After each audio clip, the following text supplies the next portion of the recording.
तो हेलो दोस्तों, आइए स्टार्ट करते हैं क्लास 10th का वो टॉपिक, वो चैप्टर जो कि बोर्ड्स के लिए काफ़ी इंपॉर्टेंट होने वाला है। और वो चैप्टर है आपका लाइट चैप्टर, फिजिक्स का लाइट चैप्टर। फिजिक्स में दो ऐसे चैप्टर्स हैं, तीन ऐसे चैप्टर कह लो, तीन ऐसे चैप्टर्स हैं, ठीक है, जो कि बोर्ड्स के लिए काफ़ी इंपॉर्टेंट होते हैं और यहाँ से क्वेश्चन आते ही आते हैं, ठीक है। एक आपका लाइट हो गया, दूसरा हो गया इलेक्ट्रिसिटी और तीसरा हो गया मैग्नेटिज्म। ये तीन चैप्टर आपको इतने अच्छे से पढ़ा दूंगा मैं कि यहाँ से चाहे किसी भी टाइप का क्वेश्चन बना दे बोर्ड, वो सारे क्वेश्चंस आप आसानी से कर सकते हो। पिछले साल भी और उसके पिछले साल भी लगातार मेरा ये जो जर्नी रहा है पढ़ाने का, तो ऑनलाइन पे तो मैं इसी साल आया हूँ, लेकिन पढ़ा रहा हूँ लगभग 10 साल से। और 10 साल से मेरे जो बच्चे हैं लगातार अच्छा परफॉर्मेंस देते हुए आए हैं क्लास 10th में, इसलिए कि मैंने मेहनत करवाया है, उन्होंने मेहनत किया है। तो इसी तरीके से मैं आई होप आशा करता हूं कि आप भी मेहनत करेंगे मेरे साथ और मेरे साथ जुड़े रहेंगे इस चैनल के साथ जिसका नाम है द ज्ञानपीठ। और मैं इसमें बात करने वाला हूं वो चैप्टर जो कि आज मैं डिस्कस करूंगा, और वो चैप्टर लाइट की। लाइट चैप्टर के बारे में आज हम लोग डिस्कस करेंगे, एकदम एलाबोरेट, एकदम ब्रीफ और डीपली लेके चलेंगे ताकि आपको मजा भी आए पढ़ने में। तो देखिए, अगर हम लाइट चैप्टर की बात करते हैं, लाइट, ठीक है, तो आपने लाइट को अपने आसपास तो देखा ही होगा, लाइट को अपने आसपास देखा होगा। बल्ब से निकलता हुआ जो रोशनी है, सन से आता हुआ जो लाइट है, आपके आसपास ये सारी चीजें हैं, मौजूद हैं, ठीक है। फिर भी हम इस लाइट चैप्टर को पढ़ते हैं तो इसलिए याद नहीं होता है कि हम प्रैक्टिकली होकर नहीं सोचते हैं, इमेजिनेशन हमारा वीक है। इमेजिनेशन अगर हमारा स्ट्रांग हो तो ये चैप्टर आसानी समझ में आएगा। क्यों? क्योंकि हमारे आसपास की होने वाली घटनाएं हैं, ठीक है। बाकी बेसिक्स में आपने पढ़ा होगा कि दो ऑब्जेक्ट ऐसे होते हैं, दो ऑब्जेक्ट, एक होता है ल्यूमिनियस और एक होता है non luminous object. Luminous object वो होता है जिसके पास खुद का अपना लाइट हो, और नॉन ल्यूमिनियस ऑब्जेक्ट ऐसा होता है जो किसी दूसरे के द्वारा दिखाई दे। क्लियर है?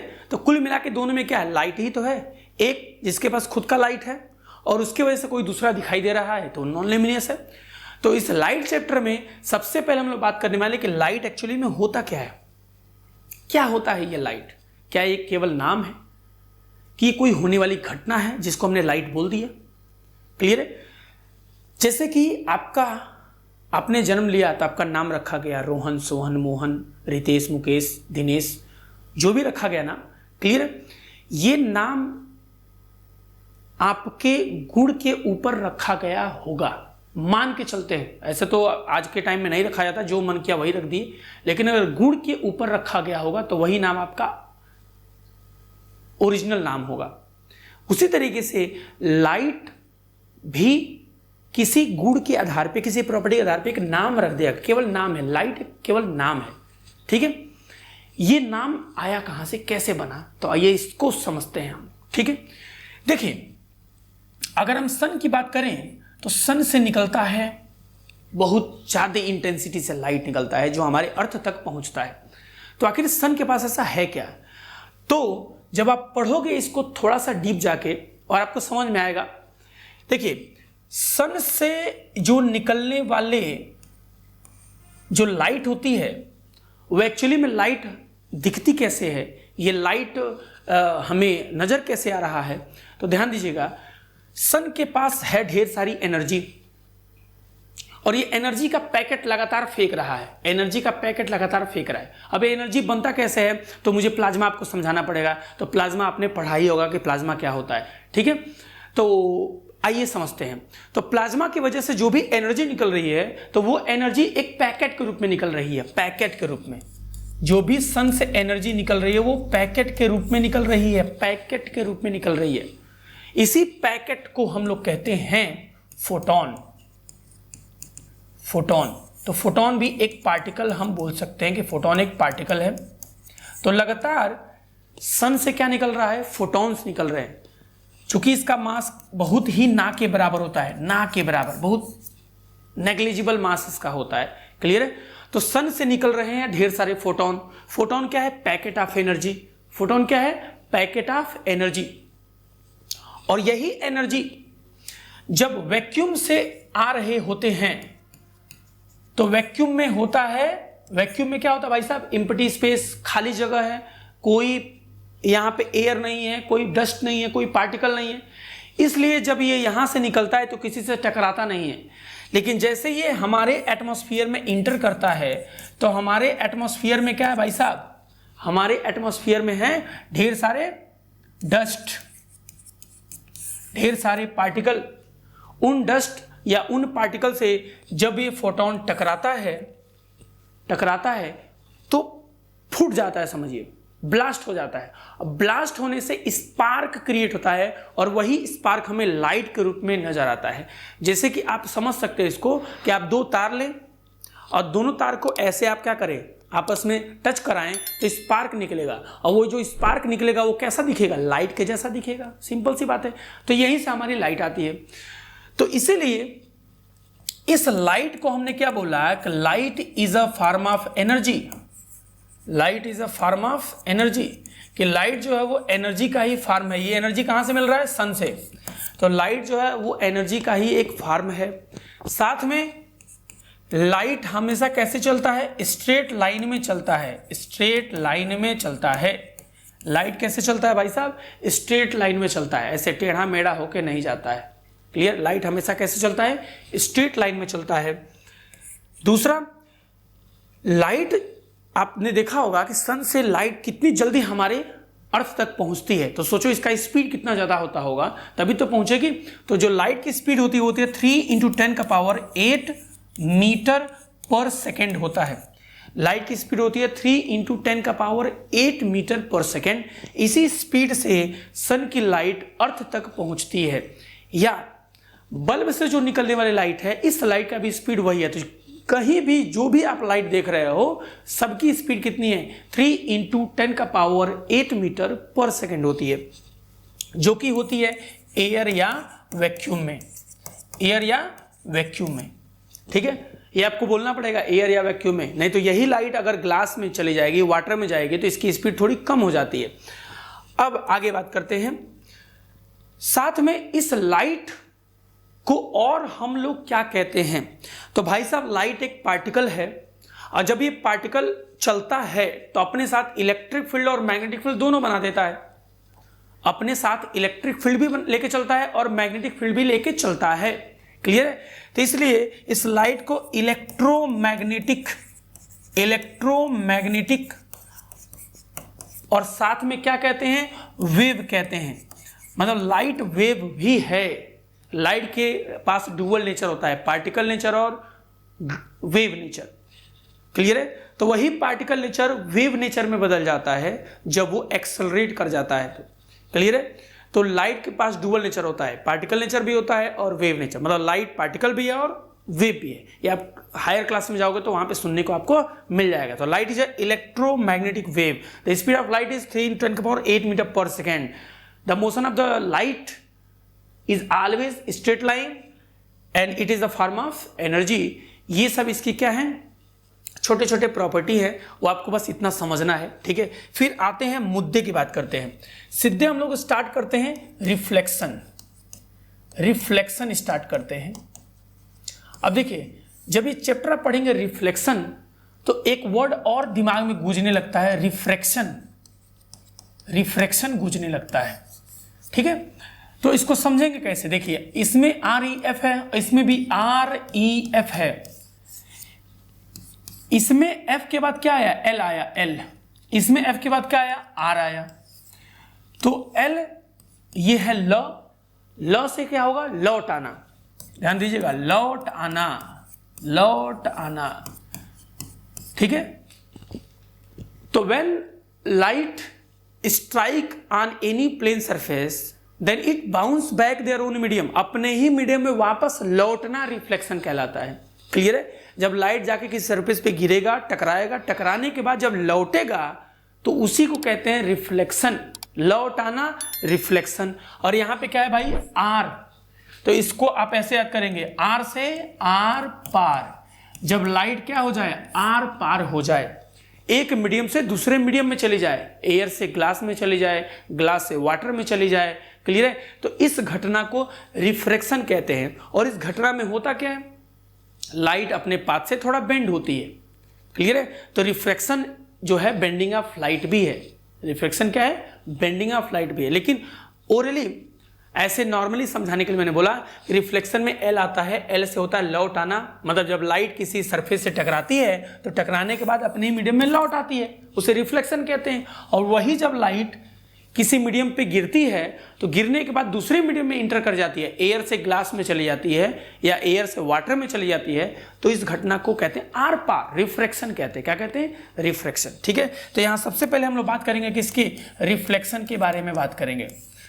तो अगर रिफ्लेक्शन के बारे में बात करें तो सिंपल से मैंने फेनोमेनन क्या बताया कि when a light strike on any surface then it bounce back their own medium, bounce back their own medium. तो एयर से आया और टकराने के बाद एयर में ही चला गया, एयर से एयर में ही चला गया, क्लियर है। तो अपने ही मीडियम में बाउंस बैक होना ही रिफ्लेक्शन कहलाता है, ठीक है। जैसे एक बॉल को चला के मारे दीवार पे तो टकरा के वापस आएगा, ये भी रिफ्लेक्शन कहलाता है, ठीक है। तो ध्यान दीजिएगा, इस रिफ्लेक्शन में, रिफ्लेक्शन का डेफिनेशन आप समझ गए, लेकिन इस रिफ्लेक्शन में होता क्या है, क्या क्या चीज़ें हमें देखनी होती है, समझनी होती है। तो ध्यान दीजिए, अगर ये हमारा कोई प्लेन सरफेस है और इस प्लेन सरफेस पे कोई भी लाइट को अगर इंसिडेंट कराते हैं, लाइट को इंसिडेंट कराते हैं, तो इस रे को हम लोग बोलते हैं इंसिडेंट रे बोलते हैं, इंसिडेंट रे बोलते हैं। ये है हमारा इंसिडेंट रे, जो कि मान लो सन से आ रहा है, इंसिडेंट रे बोलते हैं। जिस पॉइंट पर गिरता है उसे बोलते हैं पॉइंट ऑफ इंसिडेंस बोलते हैं, पॉइंट ऑफ इंसिडेंस बोलते हैं, पॉइंट ऑफ इंसिडेंस बोलते हैं। और इसी पॉइंट ऑफ इंसिडेंस पे आपको एक लाइन दिखेगा, जो कि ये लाइन जो है वह पॉइंट ऑफ इंसिडेंस से होके जा रहा है और प्लेन सरफेस के कैसा है, परपेंडिकुलर है, नॉर्मल है, इसलिए इस लाइन को नॉर्मल लाइन कहते हैं। क्या कहते हैं, नॉर्मल लाइन। तो नॉर्मल लाइन और इंसिडेंट रे के बीच का एक एंगल बन रहा है, आप देखो एंगल बन रहा है। इस एंगल को हम लोग आई से डिनोट करते हैं और इसी एंगल का नाम है angle of incidence, angle of incidence नाम है इसका, एंगल ऑफ इंसिडेंस, ठीक है। अब बच्चों, जितने एंगल्स पे ये गिरा, स्ट्राइक किया, लाइट जितने एंगल पे गिरा, इसकी प्रॉपर्टी ये है कि ये उतने ही एंगल से वापस चला जाता है, उतने ही एंगल से वापस जाता है। तो इस रे को हम लोग कहते हैं रिफ्लेक्टेड रे बोलते हैं, इसको कहते हैं रिफ्लेक्टेड रे बोलते हैं, कि रे हमारा रिफ्लेक्ट कर गया, रिफ्लेक्टेड रे बोलते हैं, ठीक है। तो रिफ्लेक्टेड रे और नॉर्मल के बीच में एक और एंगल बनना शुरू हो गया, रिफ्लेक्टेड रे और नॉर्मल के बीच में एक और एंगल बनना शुरू हो गया। इस एंगल को बोलते हैं angle of reflection, angle of reflection बोलते हैं इसको, angle of reflection, angle of reflection बोलते हैं, ठीक है। अब देखिए, एक और एंगल आपको हम दिखाते हैं, वो आपके लिए थोड़ा नया रहेगा। एक और एंगल आपको दिखाते हैं, वो एंगल बन रहा है प्लेन सरफेस और इंसिडेंट रे के बीच, रिफ्लेक्टेड रे और इंसिडेंट रे के बीच। इस एंगल को अगर हम थीटा से डिनोट कर लें, थीटा से, तो इस एंगल को हम लोग कहते हैं angle of glens, angle of glens कहते हैं, एंगल ऑफ ग्लेंस कहते हैं, ठीक है। और आगे बढ़ते हैं, बहुत डीप जाऊंगा मैं रिफ्लेक्शन का, इस चैप्टर में एकदम डीप जाके मैं आपको पढ़ाऊंगा कि आपको पूरी जानकारी होगी, ठीक है। आप कैसे भी, कितने भी खतरनाक क्वेश्चन आप आराम से कर सकते हो। फिर हम आगे बात करते हैं, एक और एंगल यहाँ छिपा हुआ है और उस एंगल को मैं आपको दिखा देता हूँ कि वो एंगल कहाँ है भाई साहब। तो आइए हम दूसरे कलर का यूज करते हैं। अब देखिए ध्यान से, ये जो इंसिडेंट रे है, अगर ये प्लेन सरफेस नहीं होता तो ये इंसिडेंट रे कहाँ जाता, सीधे निकल जाता, ये इंसिडेंट रे सीधे निकल जाता, इधर प्लेन सरफेस नहीं होता तो ये इंसिडेंट रे सीधे निकल जाता है कि नहीं, ये इसका अपना ओरिजिनल पाथ है, तो ये इंसिडेंट रे का अपना ओरिजिनल पाथ है। लेकिन प्लेन सरफेस के आने से क्या हुआ, प्लेन सरफेस के आने से ये जो ओरिजिनल इसका पाथ है वो बेंड होके यहां चला आया और ऊपर चला गया। तो यहां से लेके यहां तक का जो एंगल बन रहा है, इंसिडेंट रे का जो पाथ है और रिफ्लेक्टेड रे है, उसके बीच का जो एंगल बन रहा है, इस एंगल को हम लोग बोलते हैं angle of deviation, angle of deviation बोलते हैं, angle of deviation, angle of deviation बोलते हैं।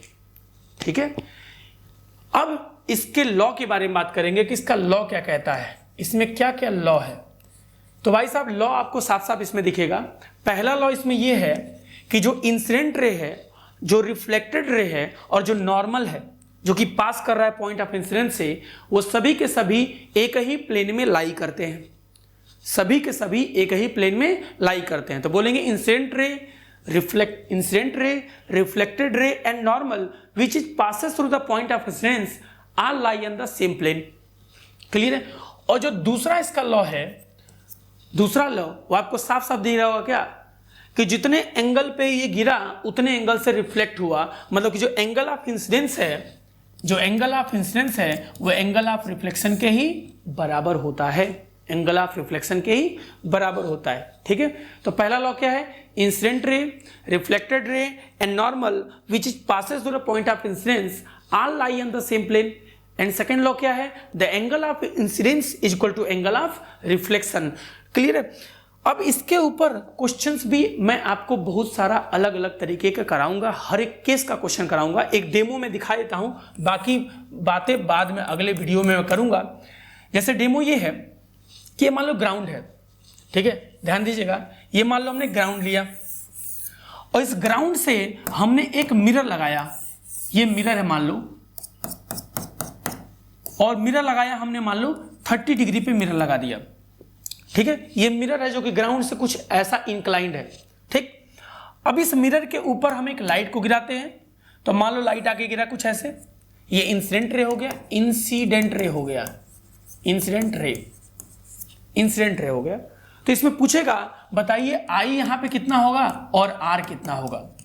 तो आई और आर बताने के लिए सबसे सिंपल जो ट्रिक है वो ये है कि सबसे पहले आपको क्या करना होगा, तो आपको ये करना होगा कि जहां पे पॉइंट ऑफ इंसिडेंस है, जहां पे पॉइंट ऑफ इंसिडेंस है,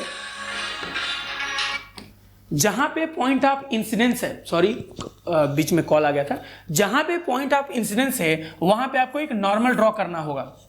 नॉर्मल कैसा होता है, प्लेन सरफेस के परपेंडिकुलर, ये नॉर्मल हो गया। अब देखिए आपको एक बात मैथमेटिक्स में पता होगा, अल्टरनेट एंगल आपको पता होगा, अल्टरनेट एंगल, अल्टरनेट एंगल में क्या होता है, ये एंगल और ये एंगल आपस में क्या होते हैं, बराबर होते हैं।